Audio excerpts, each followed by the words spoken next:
Hey guys, how are you doing today? I hope that you are doing fantastic and that you are reading tons of books for March Mystery Madness, or if you're doing middle grade March, it's just an amazing month if you ask me, specifically because it also has spring break and Aaron and I are going on an awesome cruise and I plan on bringing like a stack of books. And I'm just super excited. So I thought that this would be the perfect time to introduce you to my cozy rating system. If you were watching the live stream of Lending a Paw with Angela at Books Are My Heart, then you sort of heard me talking about my rating system for cozies. But I wanted to sort of revamp it and give it a more cohesive kind of overflow, sort of in a way, just to make it nice and easy to view. So the very first thing that I did to make sure that this happened was I created this chart right here. I'll keep it up throughout the video, but it's just like sort of like an infograph. If you want to see it in more detail, I will link my WordPress blog down below and it will have everything for my cozy rating system.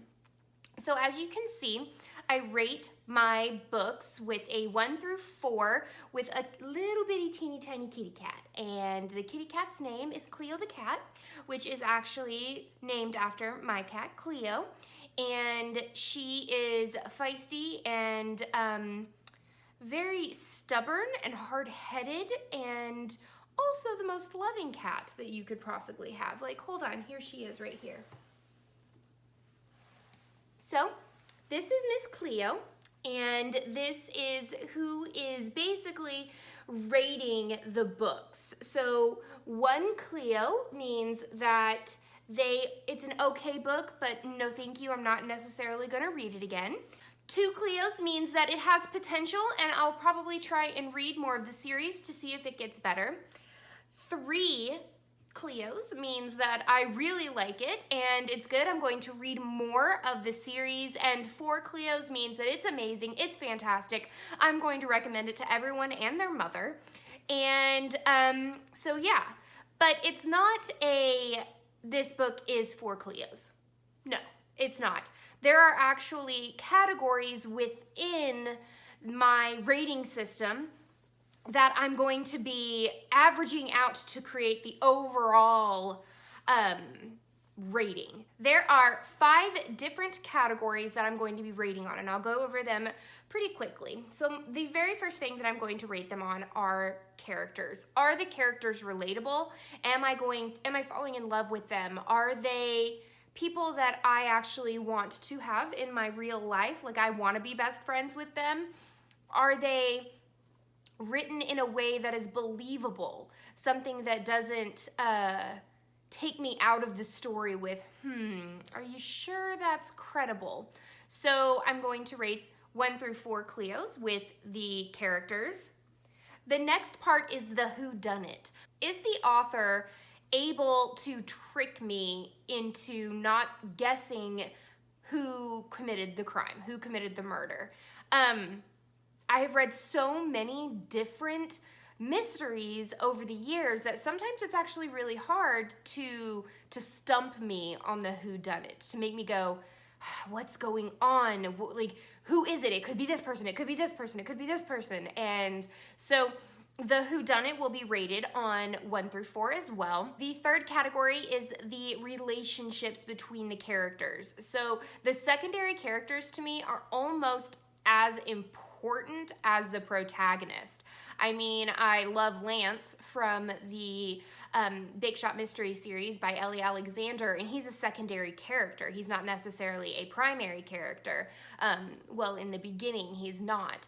And I love secondary characters and the relationships and watching them grow throughout the series is something that I quite enjoy. And so if the relationships aren't building throughout the book or throughout the series, then I'm not necessarily going to want to pick up the next one, because the relationships are just as important as the mystery.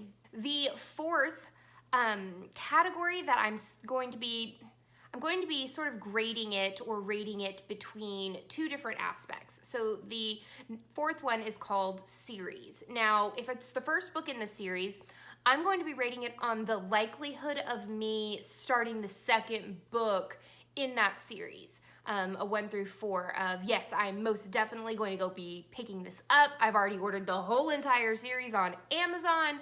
Like, am I going to love it? Or is it a 1, Cleo, and I'm like, it's okay, but I'm probably not gonna get another one. Then there is the other aspect of series. Let's say I'm in the middle of a series. Then I'm going to rate it on how well is the series progressing? How well is it growing? Is it something that I am actually going to keep going with? Because there have been multiple series that I've read in which I've read the first, 3 or 4 books, but it starts to sort of putter out. It starts to lose its genuine plot and characters and development and things like that. And last but certainly not least is my 5th category, and it's punniness.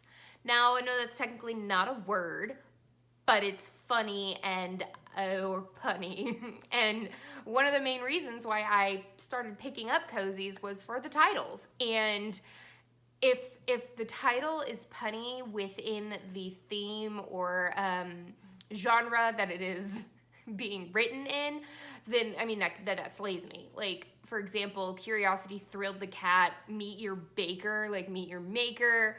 There's let me see, Deadly Patterns. There is Sleight of Paw. If it can make me giggle, it can get high on the punniness scale.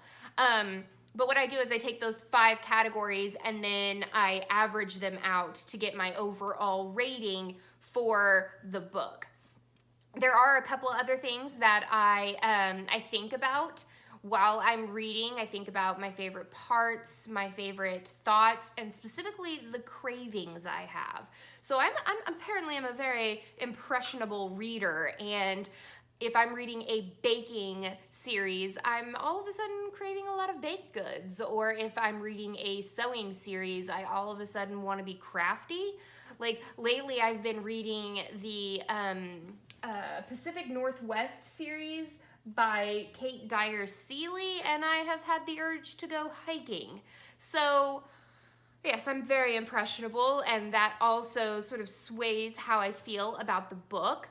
But a lot of you guys have been wondering how I rate a book, and I thought that this would be the best way to start rating the cozies, especially since I'm doing my challenge for myself of 52 cozies in a year, and I'm well on my way. I'm almost halfway through that already, and it's March, so I'm gonna start actually rating these and putting them out on my blog with the pictures, and then when I'm doing my monthly wrap-ups, I'm going to start introducing those as well.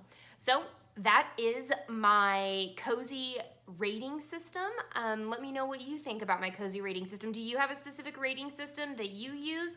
Do you think mine's too complicated? Do you think maybe I should add more? What do you think? Because I've never really done something like this before. I've always normally used the Goodreads rating, but I feel like 1 through 5, you can't really give a 3 because it's like, So I thought 1 through 4 would be the best because there is no, it's average, you know what I mean?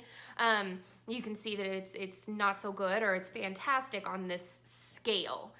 So that's the end of this chapter of Courtagonist. Please give this video a thumbs up and subscribe if you haven't already. And until next time, guys, happy reading. Bye.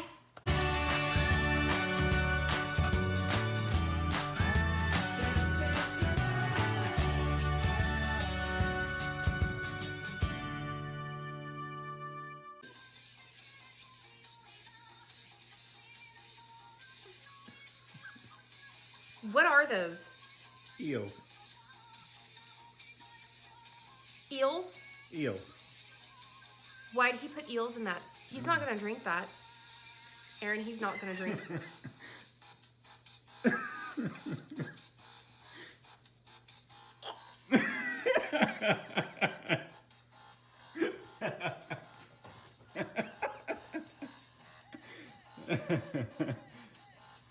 my God, he's gonna get so sick.